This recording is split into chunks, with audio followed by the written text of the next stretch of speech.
Hi hello welcome to post 360. నేను మీ Murali Rapalli. Trump మామకి దొరికిందే తడవుగా అవకాశాన్ని హై రేంజ్ లో వాడుకోవాలని చూస్తూ ఉన్నాడు. ఎందుకు ఇప్పుడు ఈ మాటలు మీతో చెప్తున్నా అంటే, ట్రంప్ మామ ఒక కొత్త ప్రతిపాదన తీసుకొచ్చాడు. ఒక దేశాన్ని మొత్తాన్ని ఆక్రమించుకోవడానికి తన వంతు ప్లానింగ్ తను చేసుకుంటూ వెళ్ళిపోతున్నాడు.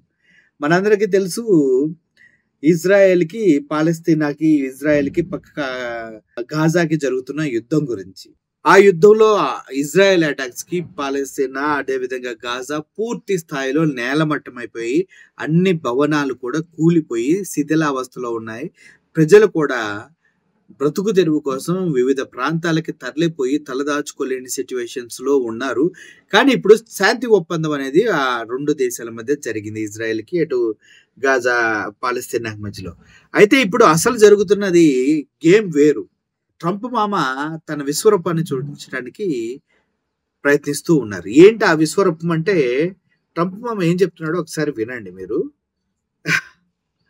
చాలా చాలా ఇంట్రెస్టింగ్ టాపిక్ అండి నిజం చెప్పాలంటే. ఇప్పుడు మరో అంతర్జాతీయ సమాజంపై మరో బాంబు విసిరారు. గాజాను అమెరికా పూర్తిగా స్వాధీనం చేసుకుంటుందంటూ ప్రకటించారు. ఇజ్రాయెల్ తో యుద్ధంలో శ్మశానంగా మారినటువంటి గాజాను అత్యంత సుందర పర్యాటక ప్రాంతంగా తీర్చిదిద్దుతాం, ఆర్థిక అభివృద్ధి కార్యకలాపాలు చేపడతాం, భారీగా ఆవాస ఉపాధి అవకాశాలు కల్పిస్తాం అని అమెరికా అధ్యక్షుడు చెప్పుకొని వచ్చారు. గాజాలో ఉంటున్న దాదాపు 20 లక్షల మంది పాలస్తీనా వాసులు ఆ ప్రాంతాన్ని వీడవలసిందిగా స్పష్టం చేశారు. ఈడెవడు చెప్పడానికి, అక్కడ పుట్టి అక్కడ పెరిగిన వాళ్ళని వెళ్ళిపోమ్మని చెప్పడానికి ఈడెవడు అని అడుగుతున్నారు జనాలంతా. ఓకే, అక్కడతో ఆగలేదు మా ట్రంప్ మామ. అయితే పశ్చిమ ఆసియాలోని పొరుగు దేశాలే వారికి హక్కును చేర్చుకోవాలి అంటే ఈడేం చేయడు, ట్రంప్ మామ ఏం చేయడు అనమాట అని తేల్చి చెప్పారు. ఇజ్రాయెల్ ప్రధాని బెంజమిన్ నెతన్యాహు సమక్షంలో ట్రంప్ మీడియాతో మాట్లాడుతూ ఈ ప్రకటన చేయడం విశేషం. పాలస్తీనా వాసులను గాజా నుండి తరలించేందుకు, ఆ ప్రాంతాన్ని స్వాధీనం చేసుకునేందుకు అమెరికాకు ఏ అధికారం ఉందని ప్రశ్నించగా, తన చర్య గాజా ఇజ్రాయెల్ తో పాటు పశ్చిమ ఆసియా అంతటినీ గొప్ప స్థిరత్వాన్ని తెస్తుందని ఆయన బదులిచ్చారు. గాజా స్వాధీనానికి సైన్యం రంగంలోకి దించుతారా అని అడిగిన ప్రశ్నకు ఆయన సమాధానం ఏంటంటే, అన్ని అవకాశాలను పరిశీలిస్తున్నాం అని బదిలిచ్చారు. అంటే మిలిటరీ ఆపరేషన్ చేయడానికి కూడా రెడీగా ఉన్నారు, వీలైతే గాజా మొత్తాన్ని స్వాధీనం చేసుకోవడానికి. అబ్బా ఏం ప్లాన్ ట్రంప్ మామ అనేది అసలు. ఈ సందర్భంగా నెతన్యాహు పదే పదే చిరునవ్వులు చిందిస్తూ కనిపించారు. ట్రంప్ ప్రకటన పూర్తిగా మద్దతు తెలిపారు. అబ్బో, ఈ నిర్ణయం చరిత్రను మారుస్తుంది, గాజాకు అద్భుతమైన భవిష్యత్తును అందిస్తుంది, ఇజ్రాయెల్కు ముప్పు శాశ్వతంగా తొలగిస్తుంది అని ప్రకటించారు. ట్రంప్ ప్రకటన అంతర్జాతీయంగా పెను ప్రకంపనలు సృష్టించింది.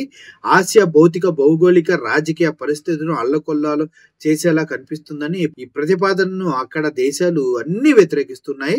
పాలస్తీనా, సౌదీ అరేబియా, ఈజిప్టు, టర్కీతో పాటు చైనా, ఆస్ట్రియా, న్యూజిలాండ్ కూడా దీన్ని పూర్తి స్థాయిలో ఖండిస్తూ ఉన్నాయి.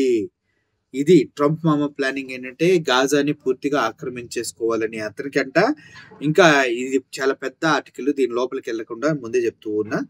స్వాధీనం చేసుకుంటా అని చెప్పడమే కాకుండా అక్కడ ఉన్నటువంటి ప్రతి ఒక్క ప్రాంతాన్ని తన కైవసం చేసుకుని అక్కడున్న ప్రజలకి ఇల్లు కట్టించి వాళ్ళ పునరావాసాన్ని కల్పించి, ఆయన ఇప్పుడు అక్కడ ఏముంది, కూలిపోయిన ఇల్లు అంతా చెత్త చెదారం ఉంది, వాటన్నిటిని ఎత్తేస్తాం, కూలిపోయిన ఇల్లు తీసేసి మంచి ఇల్లు కట్టిస్తాం, అంతేకాదు అక్కడ పడి పేలకుండా ఉన్న బాంబులని మేము తీసి నిర్వీర్యం చేస్తాం, గాజా అండ్ పాలస్తీనా వాసులకి మేము చాలా చాలా హెల్ప్ చేస్తాం అది అంటూ చెప్పుకుంటూ వస్తూ ఉన్నాడు ఈయన.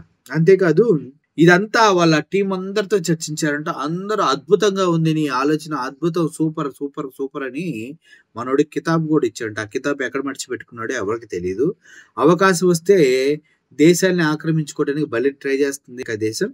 సో ముఖ్యంగా చెప్పుకోవాల్సి అంటే, బెంజమిన్ నెతన్యాహు, డొనాల్డ్ ట్రంప్ ఇద్దరు కలిసి ఈ కార్యాచరణ చేస్తూ ఉన్నారు. ఎందుకంటే బెంజమిన్ నెతన్యాహు అనే వ్యక్తి ట్రంప్కి అత్యంత ప్రియమైనటువంటి నాయకుడు. అంతేకాదు ట్రంప్ కూడా ఇజ్రాయెల్ అంటే ఎక్కడ లేని ఎనలేని అభిమానం అనేది పెంచుకుంటూనే వస్తున్నాడు. కాగా ఇటువంటి హమాజ్ లాంటి ఒక ఉగ్రవాద సంస్థను పెంచి పోషిస్తున్నదంటూ పాలస్తీనాను, ఇటు గాజాను పూర్తి స్థాయిలో నేలమట్టం చేసినటువంటి ఇజ్రాయెల్‌కి గతంలో ఉన్నటువంటి గవర్నమెంట్, అదే అమెరికన్ గవర్నమెంట్ ఎటువంటి సహాయం చేయలేదని చెప్పుకుంటూనే ఇప్పుడు ట్రంప్ చేస్తున్న దాన్ని ముసిముసి నవ్వులతో యాక్సెప్ట్ చేస్తూ ముందుకు వెళ్తూ ఉన్నాడు.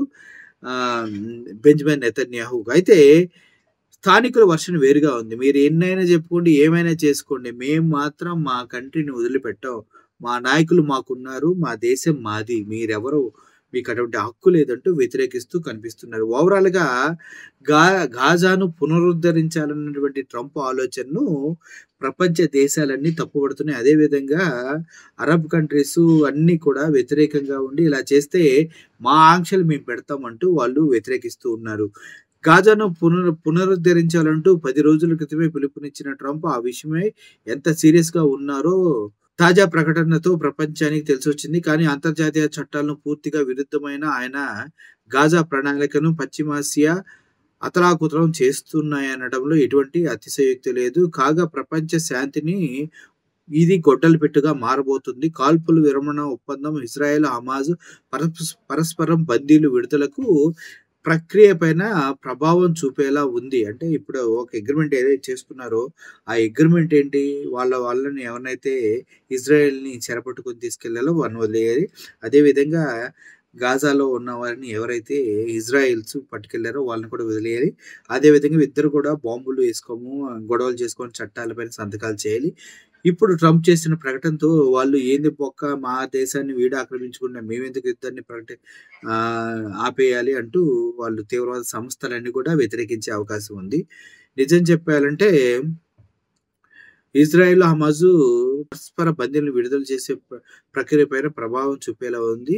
ఒక దేశ జనాభా బలవంతంగా నిరాశ్రయులను చేయడం అంతర్జాతీయ చట్టాల ప్రకారం నిషేధం. ఎందుకంటే అక్కడ ఉన్న వాళ్ళందరినీ వాళ్ళ పక్కనున్న దేశాలకు వెళ్ళిపోమని చెప్తూ ఉన్నాడు ట్రంప్. అంటే పాలస్తీనా, గాజాకు ఆనుకున్న స్టేట్స్ ఏవైతే ఉన్నాయో ఆ స్టేట్స్‌కి వెళ్ళాలని చెప్పేస్తూ ఉన్నారు. వాళ్ళు కూడా రానివ్వమని చెప్తూ ఉన్నప్పటికి కూడా కంపల్సరీగా తీసుకోవాలనేసి ఒక హుకుం జారీ చేస్తున్నాడు ట్రంప్.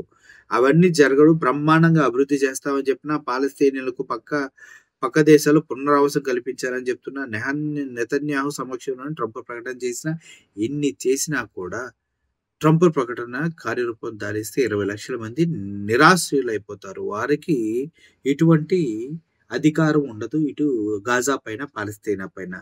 ఓవరాల్‌గా మోసం చేసి దేశాన్ని లాగేసుకోవడం అంటారు కదా! చాక్లెట్ చూపిచ్చి పిల్లల్ని ఎత్తుకెళ్ళటం. అలాంటి క్యారెక్టర్ లాగుంది ట్రంప్ గాడిది. సో, ఓవరాల్‌గా అయితే ట్రంప్ ప్లానింగ్ అదిరిపోయింది. గాజాని అందరినీ స్వతహాగా నాశనం చేసే ప్రయత్నం అయితే చేస్తున్నాడు. ప్రపంచ దేశాలు దీన్ని యాక్సెప్ట్ చేయకపోయినా కూడా యుద్ధం ద్వారా అయినా దాన్ని సొంతం చేసుకోవాలంటూ ఇటు నెతన్యాహు, ట్రంప్ మామ కలిసి మంచి స్కెచ్ చేసినట్టుగా ఉన్నారు. Thank you for watching this video. ఈ వీడియో పైన మీ ఒపీనియన్‌ని కామెంట్ రూపంలో తెలియజేయండి. Thank you so much.